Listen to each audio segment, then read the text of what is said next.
The primary challenge that faces the district is retirements. We have an extremely tenured workforce. They've been here for a very long time, and so we needed to develop a mechanism to train in-house people that would shorten the orientation and training periods and provide opportunities for the existing staff as well. So the Leadership School program was developed. They submit an application and a competitive essay. They have to have a letter of reference from someone they've worked with in a leadership capacity, and then they're selected.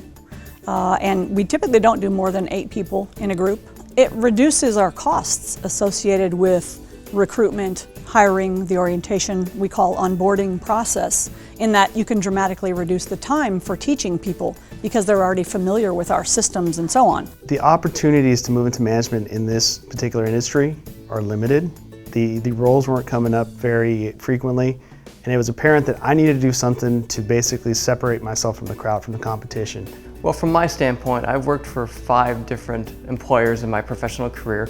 This is the only employer who's actually taken the time to invest in their employees' future, not only from the district standpoint, but also from the employees. So from a professional and personal growth standpoint, it's a rather unparalleled program. I have 3 children, and I didn't have a tremendous amount of time to go back to school at a full-fledged degree program, accredited program.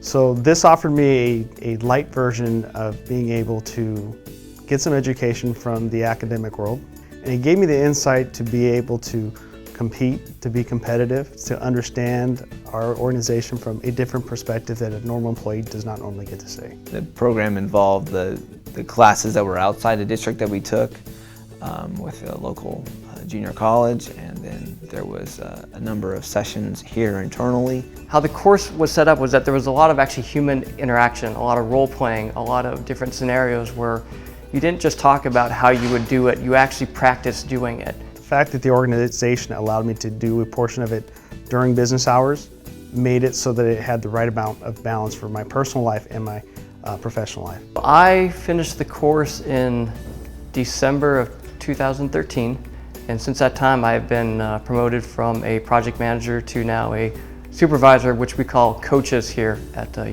Union Sanitary District. I've been a coach for 4 weeks. I started here as a Plant Operator 3 trainee. Basically worked my way up to Plant Operator 3, which is a senior level operator. Right about the time I was ready to transition, I started the leadership program and promptly promoted to what we call a coach, which is a first level supervisor.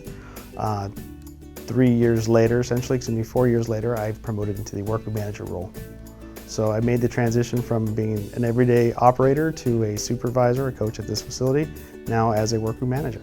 Life is a constant series of challenges and hopefully progress, and so it was one more step in that direction. There's a lot of dedication that goes into it, so to have this pay off to me is huge. Our model is pretty much a program in a book, and it could be transported easily and adapted to other agencies, even if their culture were slightly different. I am a local person. I grew up in the community of Union City. It is an honor for me to be here to do something that I'm passionate about for the community that basically I'm a part of. It's not just a job, it's a career, but it's part of me giving back to my community, my friends, my family.